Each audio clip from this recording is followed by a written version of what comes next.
Sou Yasmin Ribeiro, psicóloga clínica, especialista em análise de comportamento, e hoje venho conversar um pouquinho com vocês sobre o funcionamento do comportamento humano, como os comportamentos eles acontecem. E às vezes a gente fica com algumas indagações, algumas dúvidas do porquê que isso acontece ou deixa de acontecer, por que tal pessoa faz determinado comportamento ou deixa de fazer determinado comportamento.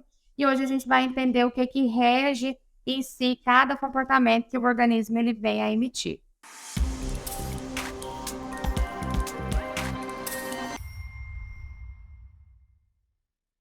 Primeiro, eu preciso colocar para vocês uma definição do que é um comportamento.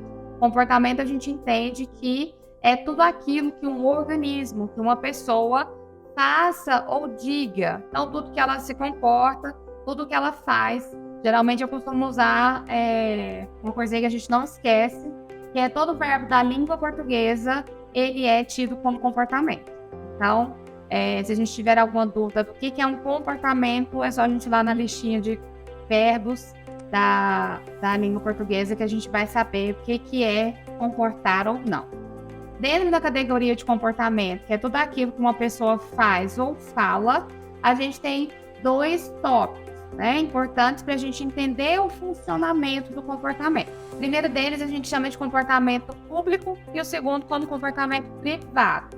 Comportamento público é aquele que a gente faz e o outro que está ao nosso redor, no mesmo ambiente que a gente se encontra, ele vai conseguir visualizar o que a gente faz. Então, se eu estou mexendo aqui na minha correntinha, isso aqui é um comportamento de mexer público, porque a pessoa que está do meu lado, ela pode me ver mexendo na minha correntinha.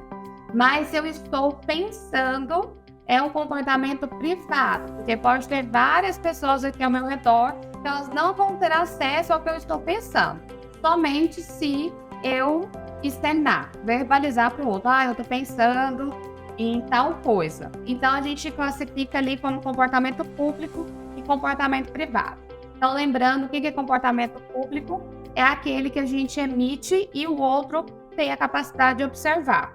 E o comportamento privado é aquilo que acontece, como diz Skinner, dentro da pele. Aquele comportamento que o outro só vai ter acesso se eu verbalizar. Caso contrário, fica sendo só, para mim, essa manifestação de comportamento. Então, para a gente entender o funcionamento do comportamento, como a gente colocou essas classificações, pública e privada.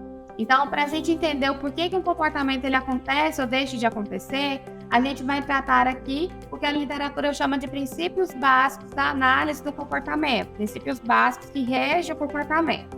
Começando então pelos reforçadores.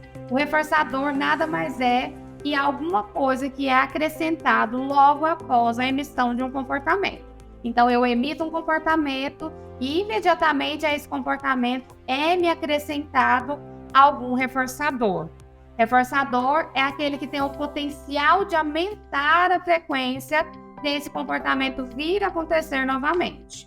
Então todas as vezes que um comportamento ele é reforçado, todas as vezes que um comportamento ele é seguido de uma consequência reforçadora, ele tem a tendência de voltar a acontecer várias outras vezes. Então, quanto mais eu reforço uma classe de comportamento, mais há a probabilidade desse comportamento se repetir.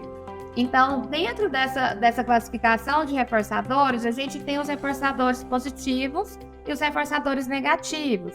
Yasmin, então significa que o reforçador negativo ele é ruim, o reforçador positivo ele é bom? Nada tem a ver com essa classificação de bom ou ruim. Na verdade, tanto o reforçador positivo quanto o reforçador negativo, eles têm a tendência de aumentar a frequência do comportamento.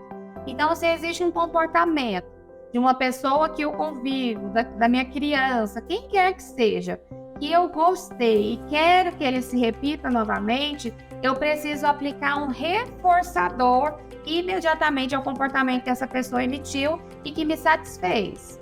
Então, os dois vai ter essa proposta de aumentar a frequência. Quando a gente fala de reforçador positivo, a gente está falando de um acréscimo de algo que pode ser benéfico para a pessoa.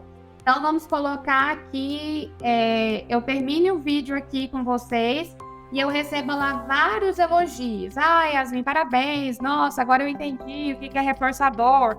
isso fica sendo um reforçador para o meu comportamento de gravar um vídeo para vocês. Ou seja, eu emito o comportamento de gravar um vídeo e vocês emitem o comportamento de me elogiar. O elogio está dentro da classificação de reforçadores sociais, que não são aqueles reforçadores comprados ou materiais, mas é uma expressão de carinho, uma expressão de afeto. Então, parabéns, é um tipo de reforçador. Outro tipo de reforçador positivo é quando eu termino um curso, eu termino uma aula e eu ganho um presente. Independente ali do que seja esse presente, mas ao receber algo, eu estou tendo um reforçador positivo material. Então, existem essas classificações de reforçadores e o reforçador positivo nada mais é que aquilo que é acrescentado logo após a emissão do meu comportamento, da minha ação. Já o reforçador negativo é a remoção de um estímulo aversivo. Yasmin, não é acrescentar algo. A gente vai acrescentar uma sensação de alívio, a gente vai acrescentar uma sensação prazerosa, mas mediante a retirada de um estímulo aversivo. Então, eu não gosto de comer verduras cozidas. E todas as vezes que tem verduras cozidas, me dá uma náusea, eu fico enjoada. E aí, o que uma amiga minha que já sabe desse padrão de comportamento meu faz? Ela retira o prato de verduras cozidas da minha frente e logo me gera a sensação de alívio. Então, na retirada do estímulo aversivo, que é o prato de verduras cozidas, eu sinto essa sensação prazerosa. A retirada, mediante o meu comportamento de ficar ali nauseada, enjoada, foi retirado o prato de verdura. Então, retirou-se o estímulo aversivo e me gerou uma sensação de prazer. Isso é o que a gente chama de reforçador negativo. Reforçadores, eles podem ser tanto para comportamentos bons e comportamentos ruins. Aí aqui a gente já tem essa classificação de comportamentos desejáveis ou indesejáveis. Eu posso reforçar tanto com reforçadores positivos ou negativos o comportamento bom ou o comportamento ruim. E por que é importante a gente saber que a nossa ação pode estar reforçando um padrão de comportamento do outro? Porque às vezes a gente não quer que o outro emita determinado comportamento, mas acabo que reforça esse comportamento. E às vezes eu quero que esse comportamento volte a acontecer, mas eu não consigo reforçar esse comportamento. Então é importante a gente saber essa diferenciação para que quando a pessoa que a gente convive ou que a gente está ali tendo contato, algum tipo de interação, faça algo que a gente valide, a gente reforce. E quando essa pessoa faz algo indesejável para nós, a gente não aplica o reforçador. Porque a gente, lembrando, o reforçador aumenta a frequência do comportamento. Hoje eu quis trazer para vocês a definição, então, do que é o comportamento, do porquê que a gente se comporta, do porquê não, e trazendo aí um dos princípios básicos que são os reforçadores.